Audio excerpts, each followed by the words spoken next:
Hello, my name is Darrell Farmer, and I'm a graduate student at the University of Arkansas at Monticello, pursuing a degree in the Masters of Art of Teaching.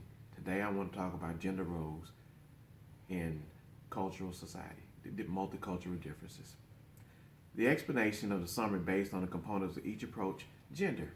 Gender has a role in both male and female since the beginning of time. These roles have been defined by society and cultural and religion. But what makes a difference in gender? Researchers identified difference between male and female has led to contrasting conclusions about roles after birth. The X and Y chromosome that determines our sexual representation, male and female, share a roughly 98% of their genes. 98% of their genes that they share. Academic ability between average female and males are somewhat similar. Although many parents, educators believe that there are innate differences between male and females, or boys and girls. This leads to the stereotyping and developmental differences.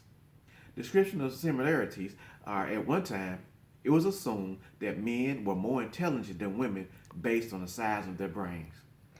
Today, however, we know that this is theologically wrong. The size of a body is what makes the size of our brain. It has nothing to do with intelligence. After birth, the boy and girls have similar hormonal levels. They are similar in terms of physical development through early years of elementary school. On the onset of puberty, however, it begins to change. The difference between the two genders, major changes in hormonal levels between the two sexes start to develop.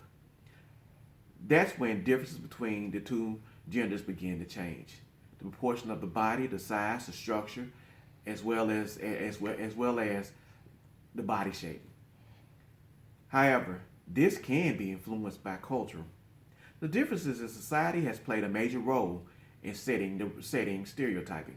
This occurs when peer pressure, parenting, teachers, media, cultural differences begin stereotyping genders. As soon as we know the sex of a child, the clothing began to we develop clothing, not develop clothing, but the child, if it's a boy, we dress them in blue. If it's a girl, in pink. The rooms are decorated according to the gender. If it's a boy, you might have action figures, G.I. Joe, Super Friends. If it's a girl, My Little Pony, Smurfs, so forth and so on. Not only that, but playgrounds in school makes set stereo differences in society. Educational stereotype forms and the expectations also begins to form as well. This continues throughout the school year.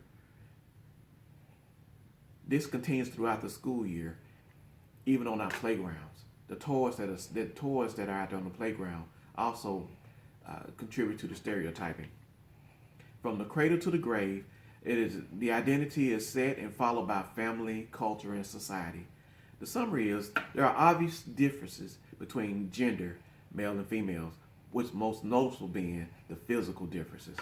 But as society and culture here in the United States, we are moving towards more gender equality. Laws are being put in place, and walls and stereotypes are being rooted down and pulled down. Today, it happens in our local governments, in our federal governments, not only that, but in our sports, as well as in homes. Gender differences. Thank you. I'm Darrell Farmer.